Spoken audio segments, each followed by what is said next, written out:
हाय। मेरे इस नए वीडियो में सबका स्वागत करते हैं। बहुत ही छोटा सा वीडियो है। इस वीडियो में हम बोलने वाले हैं जो हमारे मध्यकालीन भारत के बहुत ही इम्पोर्टेंट एक शासक आए थे राजत्व करने के लिए, शेरशाह, जिन्होंने 5 साल हमारे देश में राजत्व किया 1540 से 1545 तक।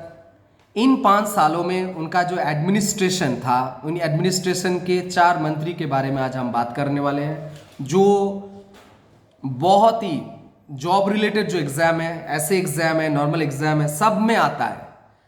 तो बहुत ही छोटा सा वीडियो है, 4 मंत्री के बारे में बात करनी है। ये 4 मंत्री कौन थे? इससे पहले थोड़ा सा शेरशाह के बारे में 1-2 लाइन सुन लेते हैं। हम लोग जानते हैं कि शेरशाह एक मुस्लिम थे, लेकिन भारतवर्ष में एक ऐसा रूलर, वो अकेले सिर्फ ऐसा रूलर था, सिर्फ 5 साल वो थे, भारतवर्ष में राजत्व किए थे, एक सुल्तान। और इन 5 साल में ऐसे ऐसे कारनामे किए थे उन्होंने। ऐसा हिस्टोरियंस लोग बोलते हैं कि अगर वो ज़्यादा देर तक अगर रहते तो बहुत कुछ कर सकते थे, भारतवर्ष को बहुत सारे चीज़ों मिल सकता था। लेकिन उन्होंने सिर्फ 5 साल ही अपने राजत्व काल की, अपने जीवन काल में 5 साल ही जीवित रहे, और 22 मई 1545 में उनका देहांत हो गया था। और ऐसा बोला गया कि शेरशाह मुस्लिम थे, ठीक है, लेकिन वो उनका जो सेक्युलर सुल्तान थे, ऐसा बोला जाता है, क्योंकि उनका एक बड़ा जो मेन सेनापति थे, बड़ा जो सेनापति बोलते हैं हम लोग उसको, ब्रह्मजीत गौर, वो हिंदू थे। तो इससे पता चलता है कि वो इंसान कितना सेकुलर होगा, जिससे अपने मेन सेनापति को ही हिंदू बना के मतलब हिंदू रिलीजियन से उन्होंने वो बिलोंग कर रहे थे, जिसके बारे में हिस्टोरियंस लोग बोलते हैं, सब रेस्पेक्ट करते हैं शेरशाह को। इन 4 मंत्री के बारे में हम बात करने वाले हैं इस वीडियो में। 4 मंत्री का नाम बता देते हैं। पहले शेरशाह के जो एडमिनिस्ट्रेशन चल रहा था भारतवर्ष में, इस चारों जो मतलब हर सेक्शन में शेरशाह ही हेड थे, मतलब पूरा जो डिसीजन वही लेते थे, अंत का डिसीजन वही लेते थे। और सबसे बड़ी बात यह है कि शेरशाह एक ऐसा रूलर था जो दिन रात मेहनत करते थे अपने एडमिनिस्ट्रेशन को सही ढंग से चलाने के लिए। और हर एडमिनिस्ट्रेशन का तो अलग अलग सेक्शन होता है, वो अपने आप देखते थे, अपने आंखों से सब देखते थे, सुझाव देते थे, मेंटेन करते थे। तो 4 मंत्री के बारे में हम बोल रहे हैं कि जो शेरशाह को मेनली वो गाइड करते थे, हेल्प करते थे, और जिनसे शेरशाह बहुत सारे न्यूज़ लेते थे। मतलब पूरा प्रशासन ये चारों जो मिनिस्टर है, इनके द्वारा चलता था। फर्स्ट मिनिस्टर, उनका नाम था देवानी उजीरत। देवानी उजीरत जो है वो है मेनली टैक्स कलेक्शन जो मिनिस्टर होते हैं, वो मतलब जो टैक्स कलेक्ट करते थे उस जमाने में, शेरशाह के टाइम में, उनको बोला जाता था देवान-ई-उजीरत। मतलब लैंड टैक्स हो, घर के टैक्स हो, या किसी और टैक्स हो, ट्रेड रिलेटेड टैक्स हो, इसका हिसाब किताब यही मंत्री रखते थे। ये बात हम लोग सब जानते हैं।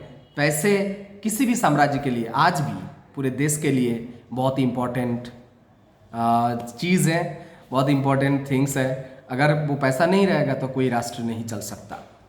तो देवानी-उजीरत वॉज द फाइनेंस मिनिस्टर।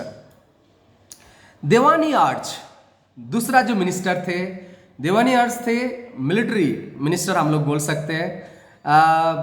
इन्हीं हच्छेन राज्येर प्रशासन, मतलब जो शेरशाह के जो प्रशासन चलता था, उनमें से पदातिक बाहिनी चला गया, जो इन्फेंट्री फोर्स हो गया, कैवलरी फोर्स था, और एलिफेंट वाला जो फोर्स था, और हॉर्स राइडर्स जो भी थे, सबका मेन हेड हुआ करते थे ये, मतलब देवान-ई-आर्च। मतलब जो सेना थे, सेना का जो हेड थे, उनका नाम था देवानी-आर्च। ये बहुत सारे एग्जाम में आता है। देवानी-आर्च कौन थे? देवानी-आर्च थे वो मिलिट्री का जो मिनिस्टर होते थे शेरशाह के दौरान, वो होते थे। हम लोग जानते हैं कि जो मेडिवल पीरियड है हमारे देश में, मेडिवल पीरियड में ऐसा बोला गया है कि पूरा प्रशासन जिसका सामरिक मतलब जो मिलिट्री जितना अच्छा होगा वही राज करेंगे। तो ये मिलिट्री दीवानी आर्ट्स वाले मिनिस्टर जो है वो बहुत ही इंपॉर्टेंट हुआ करते थे। तीसरा जो मिनिस्टर के बारे में बताया गया है उनका नाम है देवानी रिसालत।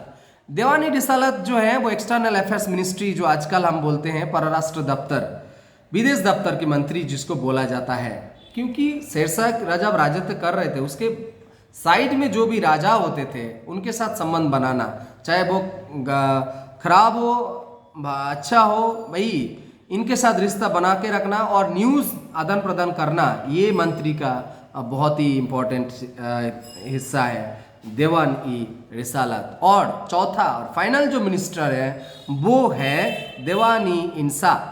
देवानी इंसा ये एक बहुत ही अहम दफ्तर होता है। जो भी दलील कागज वो सब चीज़ों का तो एक रिटन डॉक्यूमेंट्स होता है, कितने ज़मीन है पूरे राष्ट्र में और कितने किस किस के पास कितना ज़मीन है, किसका नाम पे है, पूरे पैसे का हिसाब का डॉक्यूमेंट्स अलग होता है।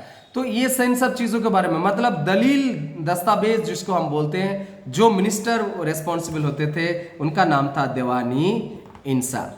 और ये 4 मिनिस्टर को छोड़ के और 2 मिनिस्टर साइड में थे जो शेरशाह के प्रशासन में बहुत ही इंपॉर्टेंट भूमिका पालन करते थे। एक का नाम था देवानी काजी, जो विचार जो होते थे अदालत मतलब कोर्ट, उनका जो हेड होता था उनका नाम था देवानी काजी। देवानी काजी हालांकि शेरशाह लास्ट में सिद्धांत लेते थे, लेकिन जो जनरल विचार होते थे मतलब जो कोर्ट होता था उनका जो हेड है मंत्री, उनका नाम था देवानी काजी। और एक लास्ट जो मिनिस्टर थे जो इंपॉर्टेंट अहम हिस्सा भूमिका पालन किए थे देवानी बारिद, ये भी एक बहुत इंपॉर्टेंट हिस्सा था शेरशाह के प्रशासन में। देवानी बारिद जो है वो है गुप्तचर विभाग के मंत्री थे। गुप्तचर विभाग मतलब बोलते हैं स्पाई जिसको हम लोग आजकल बोलते हैं। स्पाई एक बहुत अहम हिस्सा है एक राष्ट्र को चलाने के लिए, क्योंकि वही तो सब न्यूज़ लाते हैं। मतलब किसी कोई षड्यंत्र कर रहा है कि नहीं कर रहा है, या कोई कौन क्या सोच रहा है, इसके बारे में भी न्यूज़ आता था शेरशाह के पास, या किसी अपने दूर के राष्ट्र से कुछ युद्ध की जो योजनाएं होते हैं, बहुत सारी चीज़ ये सिर्फ गुप्तचर विभाग भी देते थे। आजकल भी हमारे देश में भी है, आजकल नहीं पुराने युगों से हमारे देश में चलते आ रहे हैं। जैसे चंद्रगुप्त मौर्य के टाइम में हम लोग जानते थे गुप्तचर विभाग के बारे में, अशोकन इंस्क्रिप्शन में गुप्तचर विभाग के बारे में बताया गया है। तो मतलब ये गुप्तचर जो है पूरे एक राष्ट्र के लिए बहुत ही अहम हिस्सा है प्रशासन के लिए।